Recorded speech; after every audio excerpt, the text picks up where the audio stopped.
Ciao, bentornato su Non Mi Dire. In questo video ti faccio vedere come è possibile neutralizzare il phishing. Devi sapere che il phishing possiamo dire che è la malattia della nuova tecnologia, quindi il problema delle mail. Sembra una cosa un poco, diciamo, facile da dover individuare, ma ci sono tantissime mail fatte davvero bene e che possono trarre in inganno. Phishing sta per amo, quindi praticamente un'email simile a quella che ti verrebbe mandata realmente, ok? In pochi semplici passaggi e poche semplici attenzioni che devi fare, ti mostrerò come si fa. Resta qui con me fino alla fine del video.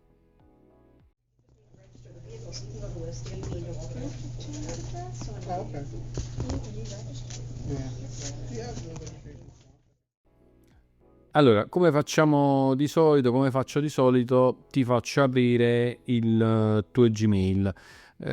Io ho osservato in queste mail e email di phishing, meno male, non ne ho. Ho qualche spam che però non è possibile, diciamo, vedere, o quantomeno noi stiamo cercando il phishing vero e proprio. Quindi mi devo rifare a un'altra email.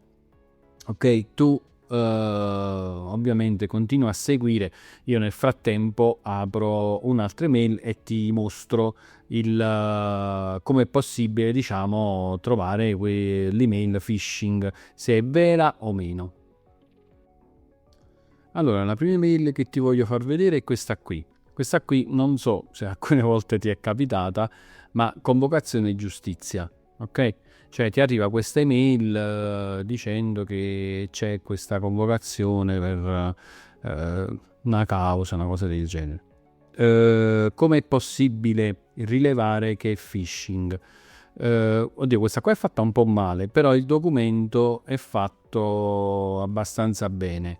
Ti ricordo che nel momento in cui tu non fai il download del file in allegato su un'email sospetta, questa praticamente diciamo non ti crea problemi, anche se in alcuni casi nei software più avanzati di malware anche la semplice visualizzazione può creare il problema. Però diciamo che sono delle cose molto più avanzate, però diciamo che bene o male questa possibilità un po' tutti ce l'ha. Tu ovviamente non aprirli mai gli allegati.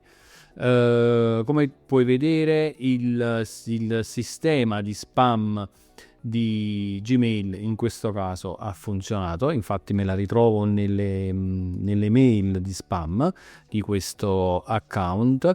Allora, come puoi vedere ancora che quando ti arriva un'email, tu la prima cosa che devi andare a guardare è l'indirizzo da dove arriva. In questo caso è questo indirizzo qua. Deve essere un indirizzo tra virgolette normale. Di solito le aziende o anche gli enti, come in questo caso, utilizzano degli indirizzi lineari, comprensibili, senza numeri, senza tutti questi sottodomini, e quindi sono ben visibili, ma sicuramente questo qui non è tanto per la quale, e quindi questo già ti deve trarre, diciamo, devi un attimo fermarti e dire ok, qui potrebbe esserci qualche problema. Innanzitutto, se ti va a finire nello spam di Gmail, l'80% del problema ci sta, però diciamo che tu vuoi andarla a guardare e quindi vuoi andare a vedere. Quindi in questo caso particolare un indirizzo del genere è il primo sospetto. Poi Gmail ti offre la possibilità di poter analizzare l'email con il testo originale. Questo qui, mostra originale. Adesso ci clicchi sopra e ti mostro. Allora qui tu praticamente hai, possiamo dire, la parte di codice dell'email, ok? In questo caso le voci che devi andare ad osservare sono SPF di Kim, questa qui, e poi potrebbe comparire anche di Mark. Quando trovi che tutte e tre le voci hanno la voce pass, allora potrebbe esserci una validità dell'email, ok? Ma se almeno una delle tre non ha la voce pass, ma ha magari fail non, cioè come questa qua, non fail file, neutral, così come te l'ho detto, l'email la devi eliminare, ok? Non la devi prendere in considerazione. Non ti dimenticare, guarda, vedi qua si vede ancora meglio l'indirizzo email, e se questo è arrivato da un ente che ti ha convocato per un problema di giustizia, allora tu praticamente devi diciamo sospettare della cosa, perché non può essere che sia così. Adesso te ne faccio vedere un'altra, un attimo solo. Allora, questa qui che adesso stai vedendo è un altro tipo di mail, sempre un phishing. Questa qua simula il cloud. Non so se hai iPhone, Mac e via discorrendo, questo qui è molto simile al simbolo di Apple per il cloud, e mi dice che praticamente io devo pagare questo cloud con una scadenza imminente. Ovviamente nel momento in cui io vado a cliccare qui, mi si rimanda a un diciamo link di pagamento, e praticamente io vado a immettere i miei dati della carta su un servizio che non esiste, e quindi rischierei di perdere tutti i soldi dalla carta. Come puoi vedere, vedi qua è specificato che sta sui server Apple e via discorrendo. Allora, secondo quello che ci siamo detti poco fa, la prima cosa da guardare è l'indirizzo email, e come puoi vedere qui è un indirizzo email enorme, fatto di lettere, numeri, di un dominio che praticamente non si sa nemmeno da dove viene, molto molto strano, e quindi non è un dominio sicuramente affidabile, ma non è nemmeno un indirizzo email molto affidabile.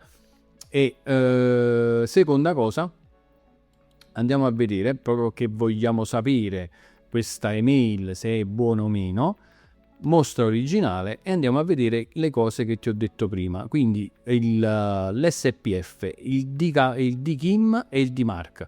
Allora, come puoi vedere, l'SPF passa, il DKIM passa, il DMARC fallito. Quindi questa è un'altra email che non è assolutamente da prendere in considerazione, perché tutti e tre i valori devono passare e non solo uno. L'indirizzo email qui è riproposto, e come lo puoi vedere non va bene assolutamente, perché non è un indirizzo email che viene utilizzato normalmente per diciamo colloquiare con i propri utenti, e quindi è meglio evitare di dare peso ad un'email del genere. Allora, come hai visto, bisogna stare solo semplicemente attenti a chi si dà peso. È un po' come nella società moderna, quando ci ferma qualcuno per strada, noi diciamo cerchiamo di capire qualcosa in più in quei diciamo pochi minuti che ci vengono concessi. Non diciamo sottovalutare il phishing, sta bene attento, perché è una percentuale altissima di truffe, è quella là più diffusa. Le email che ti ho fatto vedere non erano proprio fatte per bene, purtroppo non ne ho non so se per fortuna o purtroppo, però non ne ho trovate. Però ti posso garantire che a me sono arrivate email davvero realizzate bene, e che anche il filtro spam di Google ha avuto qualche problema nel riconoscimento. Però utilizzando queste possiamo dire incrocio di 3 fattori, sono riuscito a risalire che era un'email di phishing. Se il video ti è piaciuto, lascia un like, iscriviti al canale, mi raccomando, e condividi il video con le persone che hanno questi sospetti, perché è davvero davvero importante, mi raccomando. E per questo è tutto, grazie per essere arrivato fino a qui, ciao e ci vediamo alla prossima.